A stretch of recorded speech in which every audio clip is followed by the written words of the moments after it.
Hi everybody, it's Charles and welcome back to my channel. Or if you're new here, hi, my name is Charles and yeah, welcome to my channel. So today I'm going to be talking about My Hero Academia, specifically seasons 1 through 4 and the two movies, Two Heroes and Heroes Rising. I was planning on making this video a while ago, but I just never got around to making it, but you know what? Season 5 of My Hero Academia is premiering this Saturday, so I said, maybe now is the time to make this video. In this video, I'm just going to give you my thoughts on each season and also the movies. I've already seen all the seasons and all the movies, but you know what? I only caught up very recently, so to me, everything's super fresh. Before I get into this whole video, I'm just going to tell you how I got into the show. So it was the fall of 2020, and I was shopping around online when I saw this bag, and on the bag there were characters, and I didn't know who these characters were, so I had to look it up, and when I looked it up, it said these were My Hero Academia characters. To be honest, I had never heard of My Hero Academia until last year, at the very end of last year, so I was looking it up, and I said, you know what? Maybe I should watch this show because it is 4 seasons in and it has 2 movies, so why not get into this show while, we're in quarantine? From then on, I was absorbed into this show, and yeah, here we are. Okay, so I'm going to be talking about certain story points throughout all the seasons and all the movies, so if you haven't seen the seasons or the movies, then I think you should not watch this because, yeah, spoilers. Spoilers going to be everywhere. Okay, starting off in season 1 with this show, we are introduced to Izuku Midoriya, the main character of the show. And in this world, everyone has superpowers. Well, not everyone. Some people don't have powers, and those people are, kind of seen as less than. So, I don't know. I feel like people in the show who have powers have more meaning in their lives. I don't know. But yeah, Izuku Midoriya, he wants to be a superhero when he grows up. I think it's crazy that in the flashback scene, it shows him as a kid being like, I want to be a superhero. I can't wait for my powers because, apparently your powers when you're young, but his powers never came and he was just so crushed. And when he went to the doctor with his mom, the doctor was like, yeah, it's not going to happen for him. And I was just devastated for him. Cut to little Midoriya sad and crying in his room, and then his mom coming in and him being like, do you still think I could be a hero? But his mom crying and hugging him being like, I just wish things were different. And my mind exploded in that moment because I was like, whoa, that is not something you should be saying to a kid. I mean, I know it's realistic, but that's not what you need to hear. Not gonna lie, when I was watching that first episode and that moment happened, I was crying. I was just like, y'all are really hitting me with these feels from the get-go. Anyways, everyone discounts Midoriya and they're like, girl, you have no powers, so get out of my face. His childhood friend turned, I guess, kind of nemesis, Bakugo, is someone who hates him so much, and I'm like, man, why do you hate him so much? I don't understand where this hate is coming from, but you really need to stop it. Cut to Midoriya being attacked after school walking home by, a villain, and his all-time hero All Might comes and saves him, and it's a whole thing, and I was just like, ooh, so All Might is like basically the Superman of this universe? Anyways, eventually in that same episode, Izuku finds out that All Might has weakened and he can't really hold his, superhero form, and he realizes, oh, All Might has 2 forms, his superhero form and his regular form that he really has to be in because he's taken too much damage over the years. I think it was so crushing as well when All Might told Izuku that you can never be a hero, because when Izuku Midoriya asked him, do you think I could be a hero even though I have no powers, All Might was like, no, it's not possible. And once again, I was crushed. 2 crushes in 1 episode. This show was doing it from the get-go. Cut to the end of the episode when that slime villain thing that was attacking Midoriya starts attacking Bakugou in the streets, and all the other heroes who are there to try to help are like, oh no, we can't stop this guy, we have to wait for someone else. And All Might's in the crowd being like, I can't really stop him because I'm out of energy, so I can't really transform into hero mode. But Midoriya sees Bakugou being attacked, and he just cannot stand by, and he rushes to help him. And I was like, this is what a hero is, baby. This is what a hero is. Midoriya inspiring All Might to push himself further, even though it's not good for him, but still he's like, heroes have to rush into battle head first. Not really think that much, just thinking that you have to save people. Ooh. Blew me away. I love at the end of this episode when All Might finds Midoriya and he goes, you know what? You actually do have what it takes to be a hero, and I'm going to give you my powers and you will take my place as the #1 hero. And I was gooped and gagged. When Midoriya was crying, I said, I would be crying too. That was a lot of stuff that happened in episode 1. They really jam-packed so much in 1 episode that how could you not be hooked from that first episode? So in episode 2 of season 1, basically All Might is training Midoriya to be ready to take his powers. It was a very, montage-y episode being like, here's him training, here's him pushing himself further than All Might said to push himself. And yeah, it was an okay episode, but I was like, okay, we're leading up to him getting the powers and him going to, get into the whole UA school. Episode 3 is, Midoriya going to the UA school to take his exams to see if he can get into the school. And I'm pretty sure this first episode we are introduced to some of the other characters like Ita and Unaraka and some of the other people that he interacts throughout the whole series. But yeah, I'm pretty sure this episode we're doing like the written exam portion of their entrance exam, and then they're getting questions about like the physical entrance exam that's going to happen in the next episode, in episode 4. Honestly, the way Ita was talking to Midoriya in this episode, I did not see them becoming friends later down the line, but hey, they tricked me. So in episode 4, we're seeing like the entrance exam happen, like, the physical portion of the entrance exam. And it is crazy because Midoriya just got his powers. He doesn't really know how to use All Might's powers yet. And everyone else who has physical abilities, like they're able to like really have power to destroy these robots to get points. I said, this is unfair. Watching, I said, this course is very biased toward people who has like physical strength powers, because if you have powers but they don't give you physical strength or the ability to actually fight like physically hand to hand, then this course is very biased. I was thinking to myself, this is all cool and all, but Midoriya doesn't know how to use powers yet, even though he does have strength powers. But what about the rest of the people who have really good powers, but it doesn't allow them to have physical strength? I know it's the physical portion of the exam, but I feel like you can be a great hero and have really good powers without having it being strength related. So I don't know, watching it, I just said, this is biased, because if you had like a power relating to mind or something, then how are you going to even knock one of these robots down and get 10 points, was it, for knocking down one robot? It was a whole mess for me. I was thinking, if there's only a limited amount of spots in the hero course at UA, then that means only the people with physical powers really are going to be the ones to get in. Yeah, but Midoriya was flopping all episode. He said, I don't know how to use the powers. I don't know where to find any of these robots to take down. Everyone's taking down multiple robots and getting points to get in, and I am struggling. And I just said to myself, Midoriya, we're in trouble, baby. We are in trouble. Him saving Unaraka from that giant robot and taking down the giant robot, I said, that has to count for something. But then I remembered when they were going over the point system in the last episode, they were like, the giant ones equals 0, and the gaggery. I said to myself, he just wasted like his legs and his arms for 0 points. And after he took down that robot, he said, okay, I gotta take down at least one robot to get points. And then they said, time's up, no more points. But yeah, I was very crushed. I said, dreams are over, baby. Dreams are over. Even though we have All Might's powers, we don't know how to use them. You fried your arms and legs, and you didn't even get into the school, so all for nothing. Cut to Midoriya actually finding out he gets into the school because apparently there was a second system that the people who were grading them gave out points. It was like a heroic system where if they did something very heroic, they would give you points. So everyone watching said, this kid got 0 points when it came down to actually taking down the robots with the points. But him saving Unaraka, and even though he had no time left to like find anything for himself, he could have actually, apparently they were saying that if he just left her to be attacked by that robot, then he probably could have found some robots to take down himself. But he used up all his time and all his energy to save her, and they all gave him 10s across the boards. They said tens across the boards, and he got in that way because that plus his written exam gave him enough points to get in. I was just so happy for him. I was just so happy for Midoriya when he got in. It was tears.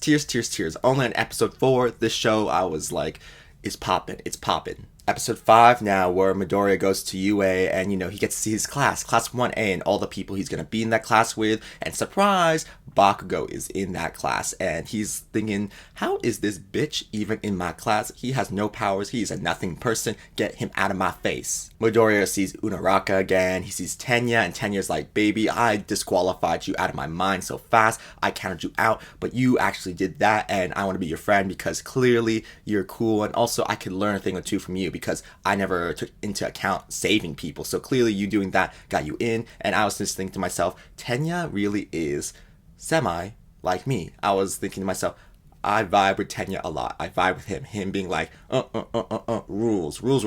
I thought to myself, yep, that is semi me. I love the entrance of my favorite Aizawa. Ooh, t-shirt. Yes, my favorite Aizawa. But yeah, when he entered the room in that sleeping bag and everyone was like, what is this, honey?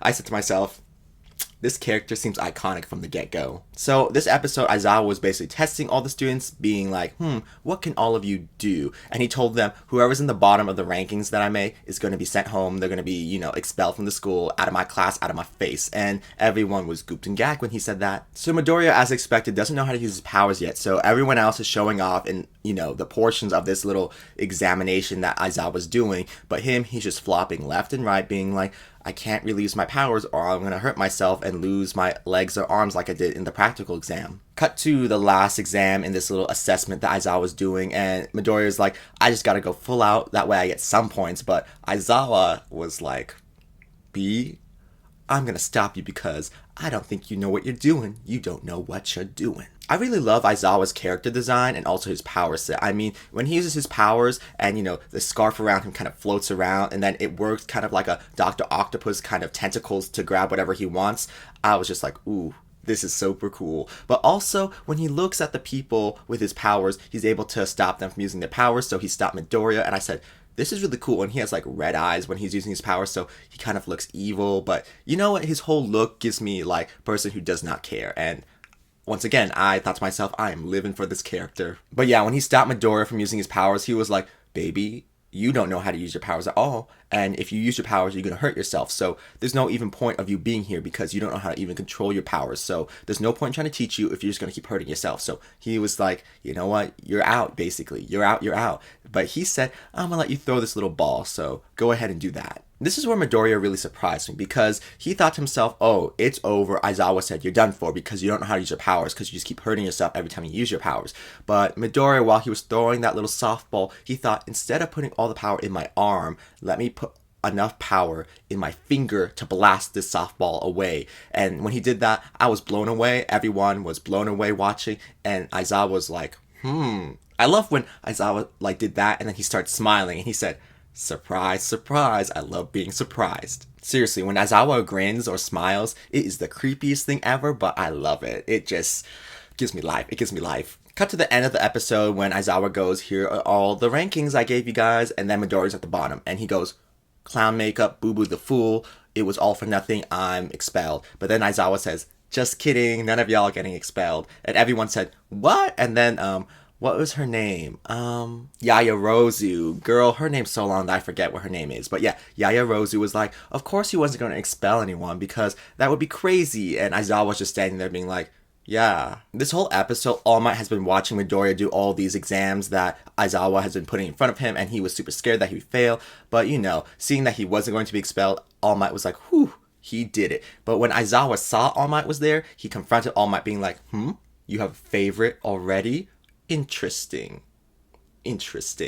But yeah, when it was revealed that Aizawa has expelled entire classes of people because he didn't like any of them, I said to myself, because he saw that Midoriya is very inventive, he's very quick on his feet, and that maybe, just maybe, there's hope for him yet. So that's why he kept him around. And I said to myself, yeah, because Aizawa knows talent when he sees it. Now moving on to episode 6, where we see, Midoriya falling into the everyday life of being a UA student, and then we get a lot of backstory between him and Kachan or Bakugo. I don't know, I call him Bakugo or Kachan, it's either one, but yeah, we see backstory of them, and I'm just like, this is weird.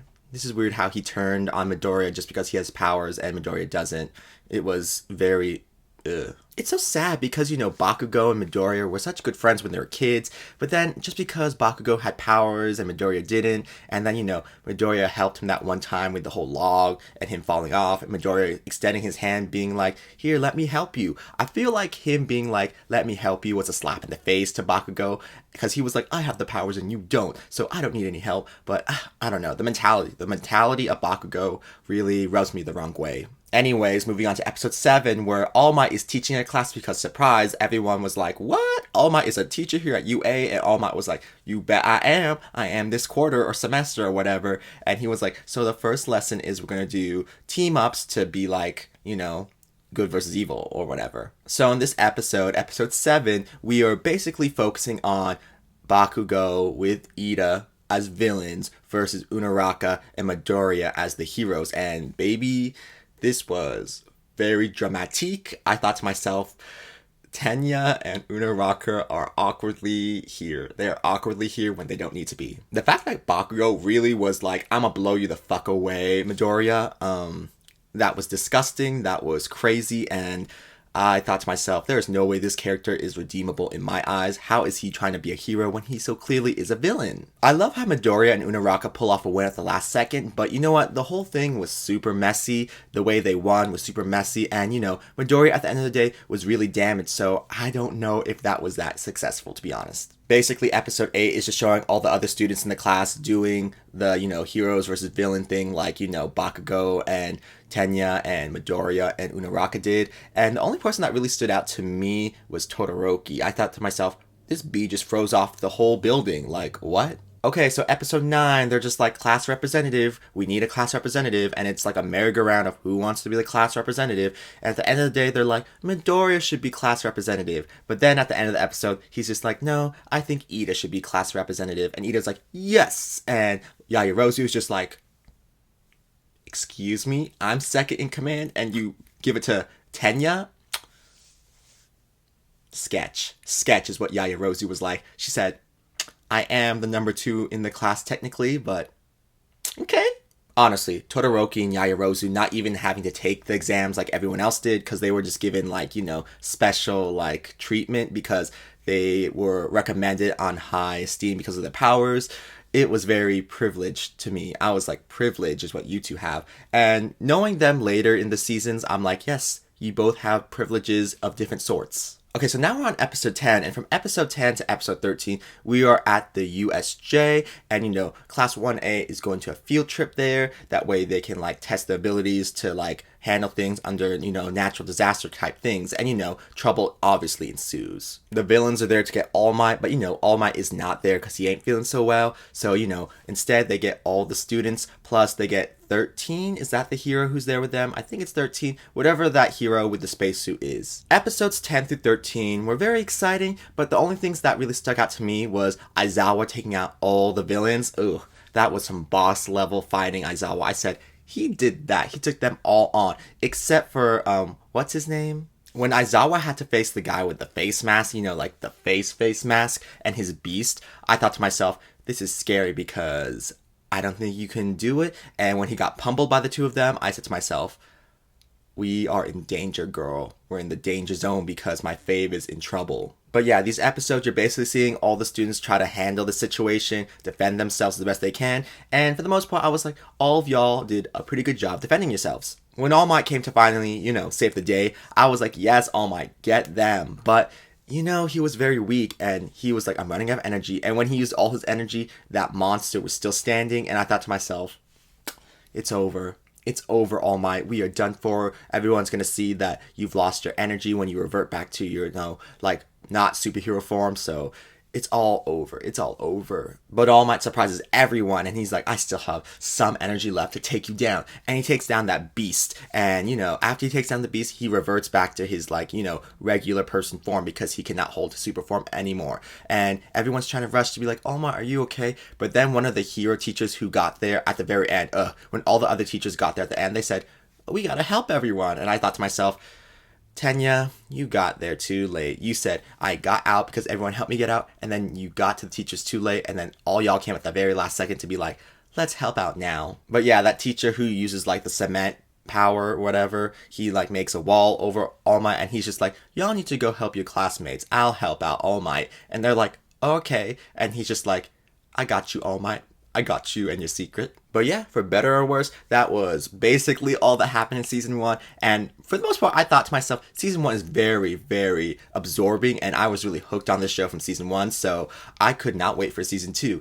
And season 2 had its own highs, and it had its own lows. Baby, I have no idea how long I've been talking for this one season only, but if it's been long, then I advise maybe you pause the video, take a break, or, get a snack or do something, because we still have 3 more seasons and 2 movies to go, so yes, if you're still here. Okay, moving on to season 2, and the first 2 episodes are really just kind of filler episodes to give you more backstory on Midoriya and Bakugou and Unaraka, so I was like, these are cute, but let's move on to the story elements where we're actually progressing forward in the present. Episode 3 of season 2, Midnight and Aizawa are like, okay, the UA Sports Festival is gonna happen. And even though we were under attack a few days, weeks, I don't remember how long it had been since they announced the UA Sports Festival is gonna happen versus the attack on the USJ. But they were like, girl, this festival is still happening. We are not gonna show fear. We're gonna show courage and strength. And yeah, so the festival, they were like, it's gonna happen and y'all all qualified to be in this festival. So episode 4, we get to see them going through like the obstacle course kind of to get to the end, and only I think it's like the first 100 people, I believe, who get to the finish line get to move on to the next level. And yeah, it was just very interesting to see Midoriya try to navigate this whole obstacle course without using his powers, because he was like, I can't use my powers yet. So it was really just interesting seeing everyone else use their powers to get ahead, while he was like, we have to use our brains to get ahead. The way Midoriya got into first place and he passed, Bakugo and Todoroki, that was some iconic shit. The look on Bakugo and Todoroki's face as Midoriya passed them, that was great. Okay, so episode 4, everyone apparently is going to be in teams of 3 or 4, and they all have points on them depending on where they got in on like the 1 to 100, I think, scale, 1 to 100, 1 to 50, whatever the scale is. But everyone gets points, and Midoriya has the highest points. So everyone's like, if you just take the necklace with the points for Midoriya off, then you're basically gonna get into the final like round. So everyone's like, we must get Midoriya, and Midoriya's like, let me get my friends to be my team. But, Tenya's like, baby, I want to be with you, but I have to see you as competition, so I can't be with you. So he's out. So, Midoriya has Unaraka left, and then he gets this girl from the tech side, and then he gets, what's his name? The guy who's like a bird. Give me a second. Okay, so the team is Midoriya, Unaraka, the girl from the tech side, and Tokiyami. Oh my god.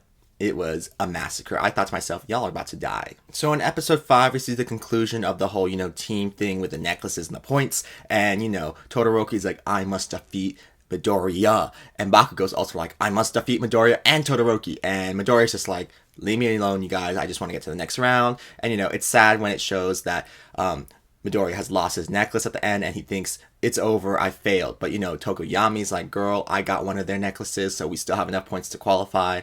And it was a moment of happiness. And when Midoriya's crying, I thought to myself, yes, because you thought you screwed it up for your whole team, but y'all made it in the end. So episode 6 of the season is basically, a backstory episode for Todoroki. And up until this point, I wasn't really a fan of the character of Todoroki, because in season 1, I was like, oh, he's cool, he's powerful. But they never really established a personality to him, so I said, I don't really care. But this season, so far, he had shown a lot of personality, and this episode really shows us why he's been kind of angry since the start of this UA Sports Festival, and the bad history between him and his father, and like what happened with him and his mother, and it was a whole thing. And even though I was like, this is very interesting, I was like, we should move forward, because I want to keep going with the present story, but we keep being thrown like flashbacks to people's past to fill us in on their history, and that's needed, but at the same time I'm like, we gotta move on. Okay, so basically episodes 7 through 12 of this season is the rest of the UA Sports Festival, i.e. like the competition, like the one-on-ones that people are having. So yeah, I'm just gonna go off and talk about each one. So the one with Midoriya and Shinzo, is that how you say his name? It's whatever, I'll figure it out later. But like, he is a perfect candidate for why I was thinking that the physical entrance exam for getting into UA is so biased, because his power isn't something that allows him to like actually fight. It's something that allows him to get by, and his power is very useful, but it's not going to help in a physical situation. But yeah, the way that he almost made Midoriya lose was crazy, just by using like his mind control power. I thought to myself, this is a really cool power, but yeah, I could see why you flop probably in that entrance exam for the physical part of it, because you ain't gonna be doing anything with mind control to robots. But yeah, Midoriya wins last second by using his little mind thing, because something in his mind wakes him up. And yeah, I was like, okay, yeah, but you really should have been out, Midoriya, because he got you, but whatever. Then you have all the other matches, which I can't remember every single one, but one of the ones that sticks out is Yaya Rozu versus Tokiyami. And like, she's super ready to like do this. She's like, okay, strategy, and before she even knows it, she's out because he pushed her like off the line. And I thought to myself, girl, you think too much. You should have like just acted instead of thinking too much, because we need to think and strategize, but you were thinking too long and he thought faster than you. It's funny how, Tenya was going up against that tech girl and she didn't even want to fight him. She was just like, let me use him to show what I got in terms of like my technology that I've created. And I thought, she is an entrepreneur and she is the moment. Bakugou versus Unaraka, I thought to myself, this is crazy because he is so much more powerful than her. But you know what? She held her own for the most part without any help from anyone. And her whole plan to like drop all those rocks and like crush him was really good. But at the end of the day, he was just like, I'm going to destroy these rocks, girl. So what are you going to do? What are you going to do? And when she lost, I thought, you put up a good fight, girl. You put a good fight up. Midoriya versus Todoroki, that was such a dramatic fight. And honestly, I'm pretty sure that Todoroki would have been blasted out of that theater too, like Midoriya was, if he didn't have that ice behind him that he created. But you know what? That was just on the luck for Todoroki, to be honest. It was crazy that Midoriya encouraged Todoroki to use his fire side with his ice side because, that's who he is. And yes, you were playing like therapist Midoriya, but you really cost yourself like going on to the next level in this tournament. After this match, Midoriya's arms are pretty screwed up. The nurse girl is like, baby, you've hurt your arms too much, now you have scars. And I thought, this is what happens when you don't learn to control your powers, Midoriya. Now you have scars all over your arms. Okay, so then we have Ita versus Todoroki. And of course, Todoroki's like, bye, Ita. Even though Ita tries his best, he's like, bye, Ita. Then you have Bakugou versus Tokiyami. And that was a good fight, but Bakugou said, baby, get out of here with that dark shadow of yours. It's me who's gonna reign supreme. Then lastly, you have Bakugou versus Todoroki. And it was a good fight until, Todoroki kind of like lost the energy in himself to keep going. So when Bakugou took him out, Bakugou was like, this is not cool because you were not going full force. And this sucks because you went full force with Midoriya, but not me. And this is horrible. And then he had a whole fit. And I thought to myself, a fitting way to end this UA Sports Festival. Moving on to episode 13, where everyone's choosing their hero names. And I find it funny how Aizawa really didn't even choose his hero name. President Mike gave it to him. He was like, you should be Eraserhead. And Aizawa was like, okay. And honestly, that's why I'm like, Aizawa is such a mood. He is such a mood. I really loved how Aizawa was being like a mummy, like his face all bandaged up and his arms all bandaged up, but still commentating during the UA Sports Festival. I was like, this is some king shit behavior. I really cannot believe that Midoriya went with the name Deku to kind of reclaim that name from how Bakugou uses it to like kind of put him down. I thought to myself, yes, you're reclaiming that word, but it just does not sound like a good hero name, Midoriya. I was like, please. Okay, so episode 14, 15, everyone's at their whole internship and Midoriya is with Gran Torino, and Gran Torino is really teaching Midoriya how to really use All for One like to its best ability without hurting himself. Gran Torino, interesting character. He gives me a really big Mr. Miyagi vibe. So, this show is really borrowing a lot from other places. So I wouldn't be surprised if that was like the inspiration for his character. My God, episode 16 and 17, when, Midoriya and Tenya and Todoroki squared off against the hero killer Stain. That was crazy. That was crazy. The fact that the hero killer Stain he really hurt Tenya's brother too much to the point that he can't do his hero work anymore was insane. And that Tenya was like, I'm gonna go after the hero killer Stain to avenge my brother. It was all too much.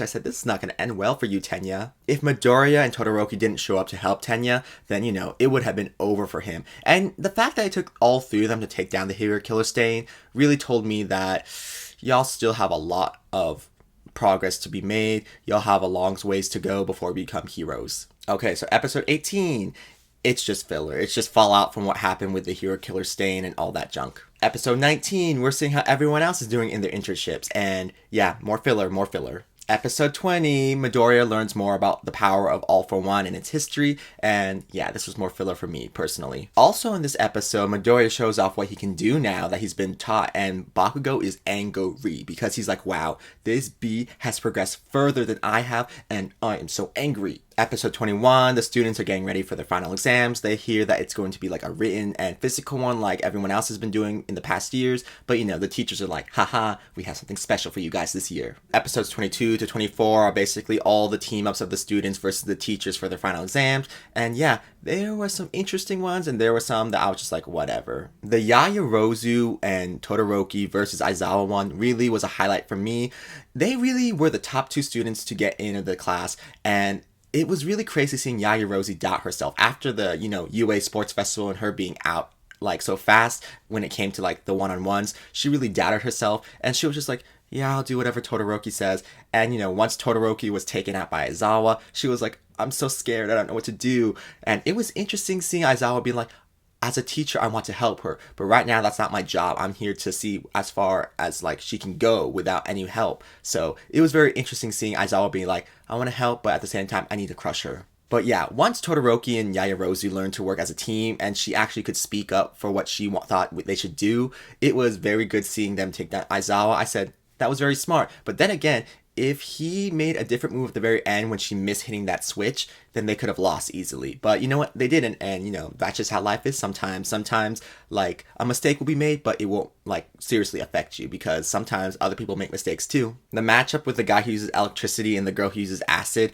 versus the principal was very interesting because I didn't know what Principal Nezu's powers were, but when it showed what they were, I said, oh, y'all are over, y'all are finished. And when he took them all down, and he was like, I gave y'all a way out too, but y'all just didn't figure it out. It was very fun to watch them be like, what do we do, what do we do? And him being like, ha ha ha ha, I'm about to be villain on you. Another like team up that surprised me was the Mineta and the guy who shoots like tape out of his like wrist versus Midnight, because I thought they would flop like definitely, especially Mineta, but Mineta really pulled through at the last second and said, I am not gonna fail, and he pulled it off and he said, we passed. Then the last one that I really want to touch base on is, Bakugou with Midoriya versus All Might. That was crazy. It was like they had to really fight All Might. All Might was really bashing them. And at the end of the day, they made it through. And I thought to myself, because you have to use teamwork. And, in this episode, we saw more of, Bakugou's backstory and how he really like looked up to All Might and still does look up to All Might. So it was very interesting seeing that juxtaposition with what was going on in the present with him having to verse All Might. This episode really grounded Bakugou and made me actually feel for him. So it was at this point on that I was like, maybe there is a redemptive arc for Bakugou after all. Okay, so the last episode of the season 25, when all of them are just like, let's go to the mall and hang out and, relax after all these exams and get ready for like the summer school that we're going to in the camp or whatever.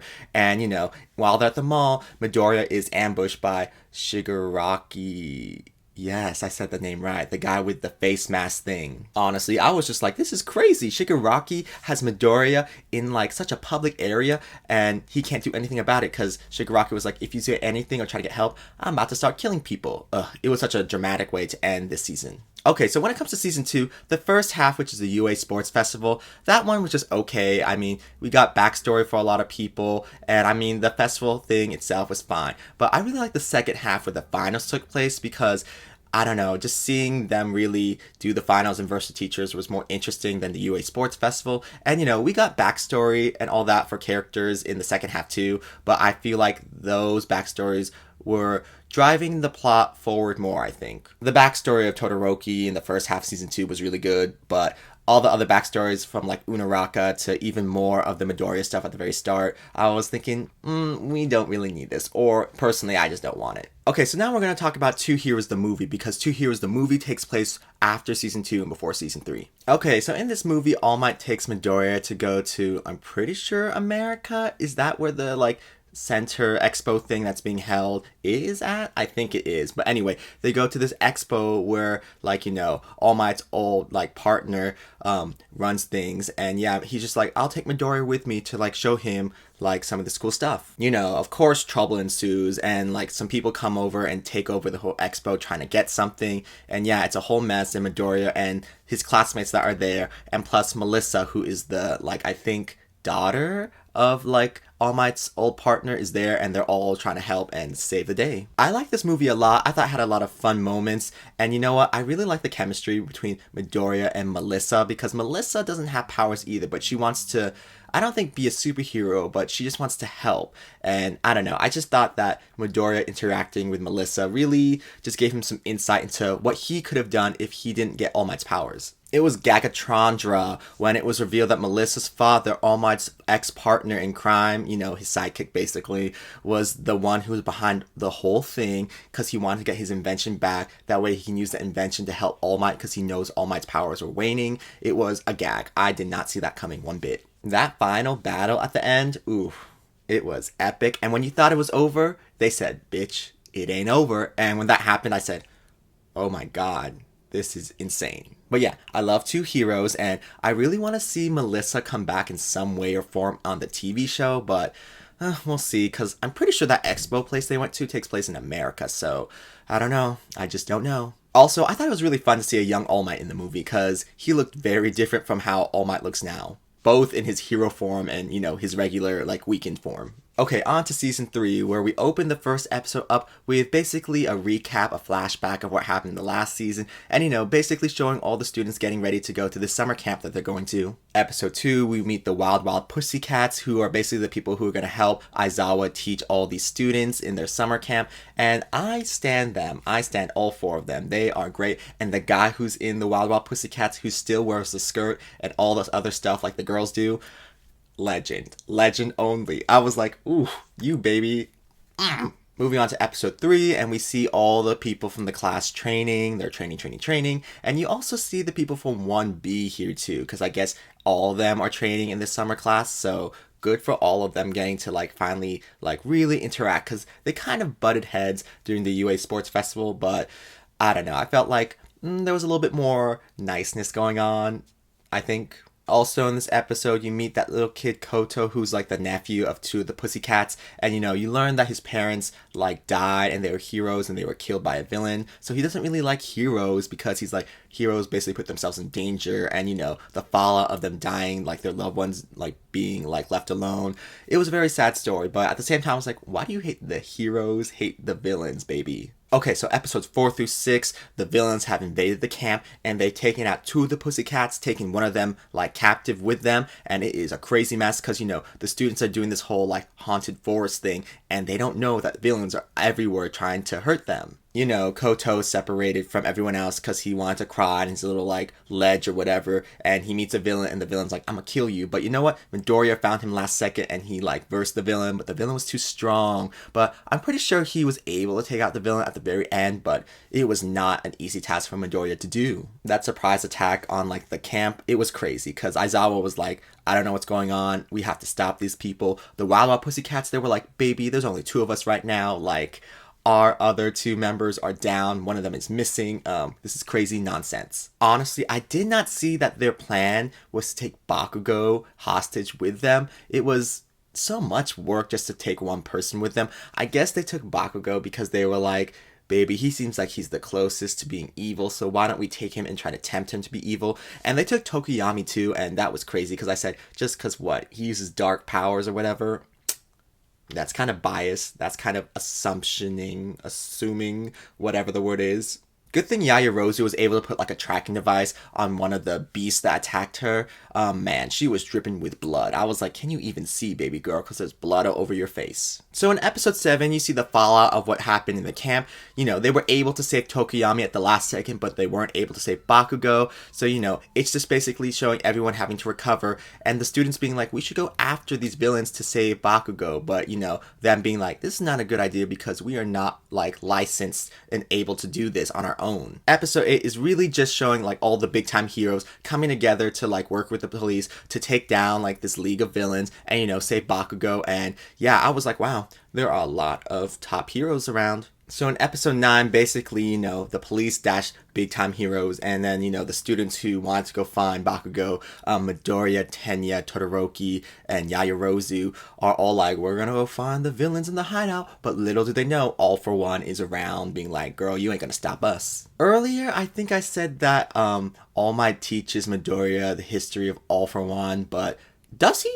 I think he does tell him about All For One, but what I meant to say earlier, if I didn't say it correctly, was that he was trying to teach Midoriya the power history of, One For All. Anyways, episode 10 and 11 is the big climax of the season, basically. We're seeing All Might versus All For One. It is crazy. We get to see the UA students save Bakugo without actually being in the fight, so that means they're in the clear. It was just a very big thing, and I thought to myself, this is what I came to watch. It's what I came to watch. It was crazy when all those heroes came to save one of the Wild Wild Pussycats, and then All For One was there, and then he kind of obliterated all of them, but then it turned out Best Jeanist was able to move them out of harm's way, but he was severely hurt, and oof. That was a moment. Oh my god, so many good moments in these 2 episodes alone. But yeah, the fight between All For One and All Might, Iconic. And ooh, when Todoroki's father and also the other hero who's number 4, the ninja hero, came to help All Might, I was like, yes, because sometimes we just need some help. We need some help. We need some encouragement. But yeah, at the end of the day, when All Might won and he used all his power up, and at that point, everyone already saw that he had faded because he had lost the ability to hold his superhero form. So everyone saw that he was weakened, and All For One was like, look at your hero, people. He has nothing. And, even though he wasn't in his hero form, All Might was able to still defeat All For One at the end of the day. But you know what? It was basically like, this is it. There's no more that I can give you guys at the end of the day. Seeing everyone screaming and crying and yelling at their TV screen that they were watching through for All Might to pull through, it was a moment. It was an emotional moment for sure. But yeah, it's really sad that this moment at the end of the day really marked that All Might is done for. He cannot be your hero anymore because he just doesn't have it in him to be the hero that you all need him to be anymore. So we've hit episode 12, and this episode is basically, All Might going around, All Might and Aizawa going around to all the other, parents of the students to be like, we know your students have been in danger, but, we want to have them living on campus in dorms for us to watch over them. And it's basically them having to convince all these parents to be like, yes, your children are still safe with us. And for the majority of the part, the parents are fine with it. Some of them need more convincing than others, especially, Midoriya's mother, because she's like, he's always getting hurt, he's always in the middle of things. But, at the end of the day, she's like, yes, I will let him be on campus in a dorm. Because, All Might, really is like, I will protect your son. It was a whole moment. But yeah, it was more of a filler episode, but at the same time, it, progressed the story forward. So I wasn't mad that this episode was here. It was very interesting to see the parents of all these people and see how they were really alike, Episode 13 was basically everyone moving into their dorms, showing their rooms off. And yeah, it was cute, but this one was definitely filler. So episode 14 was basically them getting ready to make signature moves. And I don't know. It was very much filler again, but you know what? It was interesting seeing some of them have really good signature moves, especially Bakugo. Bakugo said, you want a signature move? How about 4, baby? Episodes 15 through 21, other than 20. 20 is a side episode, a break. But yeah, basically 15 through 21 is all the hero license provisioning exam that they have to take. And yeah, this was a wild arc. So the first part of this exam they were taking, they have to get 2 people out themselves. So that was an interesting part of the story arc. But to me, it didn't really get interesting until they got to the portion where they had to save people from a natural disaster. When Gang Orca showed up and he was like, I'm the big boss and here are my henchmen and let's see how you guys do when a villain is here and you have to help all these people during a natural disaster. I think it's funny how, Bakugo basically flunked the exam overall because in this last portion, he couldn't be nice to the people he was trying to save. And once again, you have to be nice to people even though you don't want to be nice. You got to be here, I'm here to help you, not get out of my way, get out of the way. God, Bakugo really flubbed that up. He really screwed it up, and honestly, he didn't screw it up as badly as, Todoroki and the guy from the other school who had the wind powers did, but it was close. It was close. Honestly, the way Todoroki and the wind guy got in each other's way from stopping Gang Orca overall, it was sad to see that they really, instead of using teamwork, got in each other's way, and Gang Orca was like, I'm just gonna take both of you out because you're being foolish. Nonsense. This is nonsense, he said. Even when they did, at the end of the day, be like, let's work together, it was too late, and Gang Orca was like, okay, good try, but this is laughable. When it was revealed that Bakugo, Todoroki, and the guy who used the wind power from the other school all failed, I said to myself, yeah, at the end of the day, you failed, and that should be a slap in the face because Mineta passed. Yaya Rozu having the top score in this exam didn't surprise me because she followed everything to the book. Even when they were doing the whole first part of this exam, when they had to get people out by hitting their balls that they had attached to them, she really at the end of the day figured that shit out. And I said, she is growing to being one of the best characters on the show. She just needs more self-confidence. And as the show goes on, she gets more and more of that. Episodes 22 to 23 basically show, Bakugo and Midoriya going at it. And, Bakugo being like, what makes you so special, Midoriya? How are you doing all this? This is crazy. You are nothing. And such an emotional moment. So episode 24 basically is, Aizawa and all the other characters talking about how the world is different now because All Might's gone. Gone in the sense of he's not going to be there to, save the day. The last episode of this season is when the students meet the big three of UA, and my mind was like, ooh, who is this? Who is this guy with the Pac-Man eyes? Oh, his name is Mirio Togeda, and he is himbo for sure. Yeah, so season 3, it is the best season in my opinion. From like the first half of the season and the second half, it really delivered on both thrills and, giving a good amount of backstory to characters that wasn't really boring and was really integral to, the story going forward. Okay, we finally reached season 4, and this season is honestly not my favorite. So to start the season off, they have this reporter come in and he's like, oh yeah, I'm here to do a story on the students of 1A. But really he's trying to find the successor to All Might because he just knows that one of the students in that class is the successor to All Might, and he finds out it is Midoriya. But when he talks to Midoriya, he's like, yeah, I'm not going to say anything because, I know how important it is to keep this all under wraps, so your secret's safe with me. In episode 2, we meet Overhaul, who is like the main villain of this part of the season, and he meets with Shigaraki and he's like, baby, I don't need to be a part of your whole league of villains. I got my own thing going for me. This episode really is about establishing Overhaul as the villain, and at the end we get to be like, oh yeah, Midoriya and his internship, and where is he gonna intern?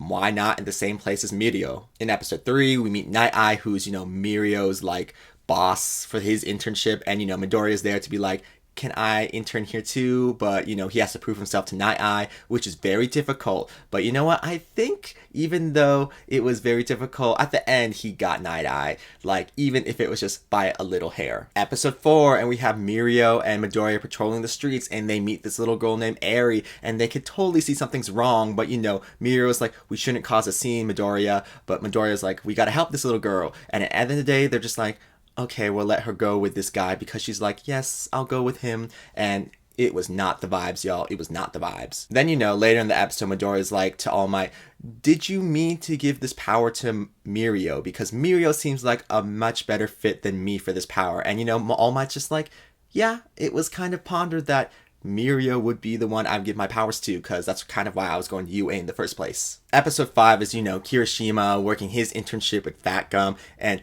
Amajiki, I don't know how you say his name, the guy who eats stuff and then like he gets that like part. He is iconic, and I think there is something between him and Mirio. Is it just a bromance? Maybe. Or is it more? Maybe. Okay, so episode 6 is basically laying the groundwork for the next few episodes. They're just like, baby, this guy, aka Overhaul, needs to be stopped. And yeah, we need to save this little girl. And Mirio and Midoriya feel horrible because they were like, she was right there in front of us and we could have saved her, but we didn't. So it's a whole thing. But yeah, they're just like, we gotta go stop this guy soon. So episodes 7 through 13 is basically, the follow-through of after they planned everything. Episode 6 showing what they're going to do. They, invaded Overhaul's base and basically shows all the heroes who are part of this mission going down to, like, save Eri. It's crazy that Mirio lost his powers at the end of the day trying to save Eri. And even when he lost his powers, he didn't give up fighting. Mirio. Ooh, Mirio. My lovable himbo. Oh god, you deserved better than being done that way by Overhaul. But yeah, I love that Kirishima got his moment in these episodes. And at the end of the day, Midoriya saved the day. Him with Eri allowed him to use his powers to the fullest extent, no holding back, and it was such an amazing thing to see. Episode 14 was just the aftermath of what just happened in the past, 6 or 7 episodes. So yeah, it was not needed for me. But yeah, it was just something to be like, yeah, this is what happened afterwards. Night Eye dying in the whole raid. So sad. And Mirio took it so badly, and